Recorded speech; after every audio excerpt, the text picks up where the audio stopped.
Hello, my name is Tony. Hard Times is my idea of a feel-good film. Walter Hill's directorial debut always puts me in a good mood, and this isn't because it's laugh-out-loud funny, upbeat, or dick-ticklingly pleasant and cheerful. It's none of those things. Nope, it's because it's one of the most straightforward, economical, undemanding, and seriously pleasing films to come out of the 70s. It's a carefully crafted piece of unpretentious and uncomplicated entertainment that tells its story, leaves you feeling satisfied and happy with what you got, then fucks off and lets you get on with the rest of your life. It is uncomplicated, well-grounded escapism, nothing more, nothing less. As I've received a few requests to revisit the film for this channel, let's take a closer look, shall we? Set in the American Depression of the 1930s, 1933 to be more exact, Charles Bronson is Cheney, a freight train hopping loner who drifts into Louisiana with no defined purpose or goal. After witnessing a bare-knuckled street fight and money changing hands, Cheney approaches fight promoter and hustler Speed, James Coburn. He persuades Speed, whose fighter has just lost, to set him up in a bout and gives him $6 of his own money to bet. Speed is initially dismissive but also intrigued, so does as asked.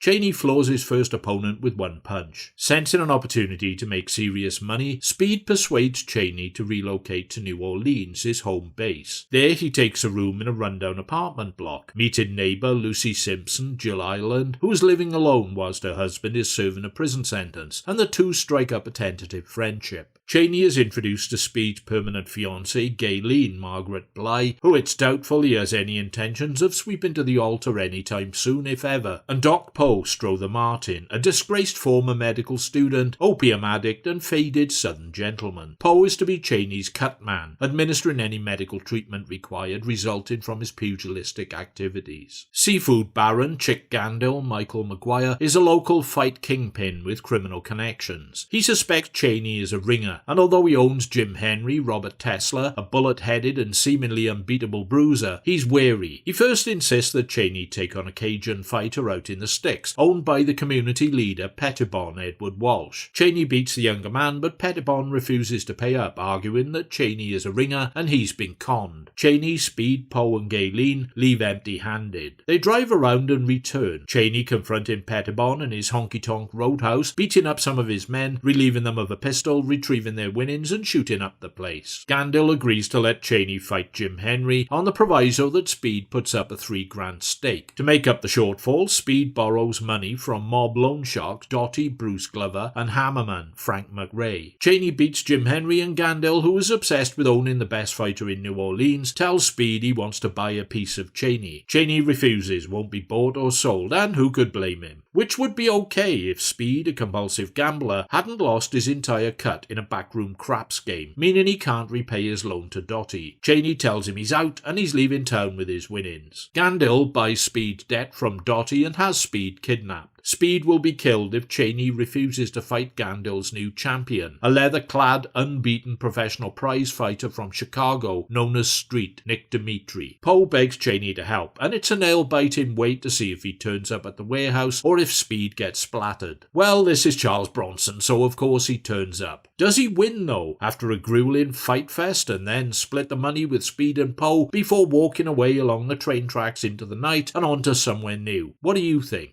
Walter Hill's Hard Times has little to do with neo-realism. It's a smart urban fantasy set in a long-ago time of depression and hardship that, like The Sting before it, goes for a bright painted facade to gloss over the expected filth, hopelessness and squalor that reportedly permeated the time and place. It has impressive period detail going on, but no pretensions of representing people or environments with hyper-realized authenticity. You know this is a fictional artifact when you notice the lack of blood, bleeding, and explicitly visualized physical damage visited in the fight scenes. The fights are great, brilliantly shot and choreographed, crunchingly brutal, with accompanying gunshot-loud sound effects of flesh and bone smashing into flesh and bone. But minimal claret on show, a trickle from the temple or the corner of the mouth, but that's about it. Hill wasn't going for guts and gore. His preference was to frame it as a fable about survival, depicting how a little money back then meant the difference between something of a life or a terminal outcome. More and more these days that seems ever the case, and how little things have changed, folks. Hard times? Ain't they just? Originally written as a western, the Lone Stranger mythology has migrated from the genre. Shane, Hondo, the Eastwood Spaghettis, and Bronson's own mysterious persona in Once Upon a Time in the West. That motif is carried over from those films and embodied by Chaney in 1930s Louisiana. He's like an entity that has drifted in from a previous time, a veteran gunslinger seeking a payday. His quiet, observant manner, his minimal dialogue, the sympathy in his eyes for the fighters he is inevitably going to beat. But he's no fool, and beat them he will, because he's a survivor, and he needs the money to enable his continued survival in a world where he has no roots, no permanent residence, no place to be apart from somewhere else. Chaney has no backstory, no history. His character comes fully formed. He's the same when he leaves as when he arrived, except on departing his legend remains behind him, and he's financially richer. And most of the people he has met and befriended are better off for the experience. Bronson wasn't Hill's first choice of lead-in man, and Hill initially felt he was too old for the role. Bronson's physical prowess and musculature soon disavowed him of that belief, and a few lines were added to the script to refer to Chaney's age. As it turns out, he was an excellent choice. He speaks only when he has to, or when he has something to say, doing most of his acting with his eyes, which convey volumes. And he makes a very believable bare-knuckle fighter. James Coburn turns on his full wattage charm offensive as a slippery, overconfident and streetwise hustler with a gambling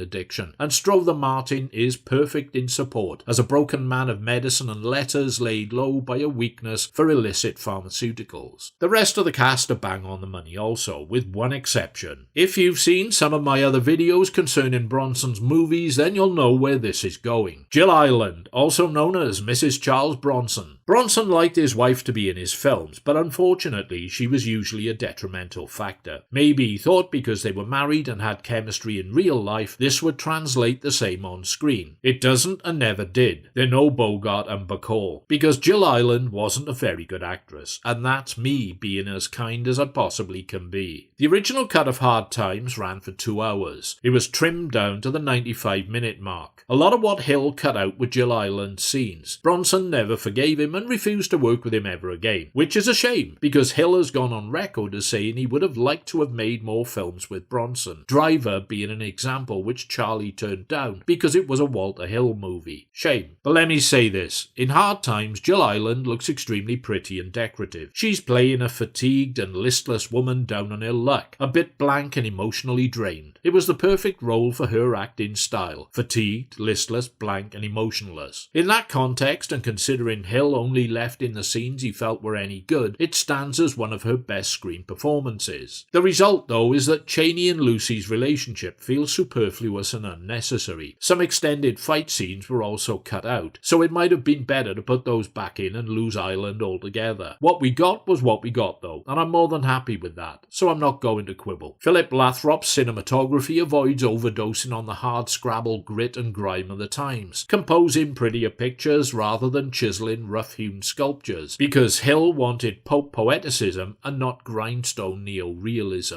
Barry DeVore's score is sprightly and twangy and complements the period setting just fine, without overdoing the 30s sonic references to the point of overkill. It doesn't really fall into the buddy movie subgenre where some critics and historians have seen fit to categorize and cast it. The buddy movie relies on some parity between both on-screen characters and the stars playing them. Being no doubt this is Bronson's movie and he's the star. Coburn is his sidekick rather than his equal. Their screen relationship is an acute and compatible friendship defined by gruff male camaraderie and respect, personality differences notwithstanding, like Newman and Redford in Butch Cassidy or The Sting. No, Bronson is the main attraction and Coburn the support act. So I wouldn't classify it as a buddy movie. Not that the two men don't work well together, their different acting styles of brooding stoic on the one hand and brash extrovert on the other, somehow complementary, and making for intriguing viewing. Chaney doesn't become Speed's guardian angel in the end out of friendship. He saves him because he feels he owes him something, some debt of gratitude, and it's a moral choice, and because he can, and because it means more money if he does it and wins. Hill's vision is not overtly sentimental. Hard Times is a class act. As imagined alternative media, I find it easy to visualize it as a hard-edged graphic novel. It has that unflinching comic book aesthetic to it. Hill has composed a stripped-back fairy tale sprinkled with gritty romanticism and Western-inspired stylings. When Coburn first sets eyes on Bronson, he sat in a diner eating oysters. Distracted momentarily, when he looks back, Chaney is sat opposite him as if he just materialized there, like a ghost blown instantly in from some distant place. It's a small moment, but represents more than just a passing nod to the well of mythology it draws from. Strother Martin's character claims to be a direct descendant of Edgar Allan Poe and quotes verse every so often, a reference to the Gothic and mystic keystones resonating in America's literary past. The true appeal for me is the film's brisk and concise nature. It is lean, well-paced, and makes no demand of its audience other than they watch and enjoy, then head for home. Titled a Street Fighter on release in the UK but now globally recognised as Hard Times, it was a modest financial hit overall, making $27 million off a budget of $2.8 million. It gave Walter Hill a directorial launchpad from which to make future content, such as Driver, The Warriors, The Long Riders, Southern Comfort and 48 Hours. It gave Charles Bronson another hit after Death Wish and the opportunity to further advance his status as one of the most popular and bankable Hollywood stars of the time. Didn't do James Coburn's reputation any harm either. It may not be a great film, but it's a damn fine one, and I would recommend it to anyone who is interested in seeing how it used to be done and understanding why. Thanks for your time and attention. Hope it's been okay for you. If so, or if not, please feel free to like, dislike, leave a comment, or subscribe to the channel. Bye for now, pilgrims.